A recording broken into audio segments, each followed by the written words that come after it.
రామప్ప దేవాలయం UNESCO heritage site జాబితాలో చేరిన అద్భుతమైన కట్టడం మరియు భారతదేశ వారసత్వ సంపద. నక్షత్రాకారపు నిర్మాణమైన ఈ రామప్ప గుడిని రామప్ప అనే శిల్పి నిర్మించడం వలన ఆ పేరు వచ్చింది.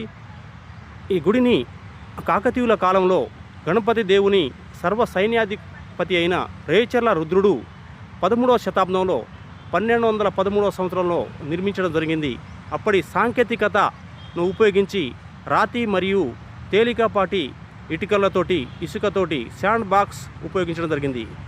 ఈ రామప్ప దేవాలయం వరంగల్ నుంచి 70 కిలోమీటర్ దూరంలో ములుగు జిల్లాలోని వెంకటాపురం మండలం మరియు పాలంపేట సమీపంలో ఉన్న ఈ రామప్ప దేవాలయం మరియు పక్కనే ఉన్న రామప్ప సరస్సు ఆహ్లాదకరమైన వాతావరణం. 40 సంవత్సరాలు కష్టపడి ఈ దేవాలయాన్ని నిర్మించడం జరిగింది. ఈ దేవాలయ గర్భగుడిలో ప్రధాన దైవం శివుడు, రుద్రేశ్వరాలయం అని పిలుస్తారు. రామప్ప దేవాలయం ప్రతి సంవత్సరం ప్రతిరోజు వివిధ దేశాల నుంచి భక్తులు విజిటర్సు అందరూ వీక్షించి ఇక్కడ చరిత్రను తెలుసుకుంటారు. రామప్ప దేవాలయం ఒక అద్భుతమైన కట్టడం, ఒక హిందూ దేవాలయం. కృష్ణశిలలపై అద్భుతమైన నృత్యకారిణుల చిత్రాలు, ఆ చిత్రాలు వివిధ పురాణ గాథలను తెలియజేసే విధంగా మరియు అద్భుతమైన కట్టడం, హిందూ వారసత్వ సంపద.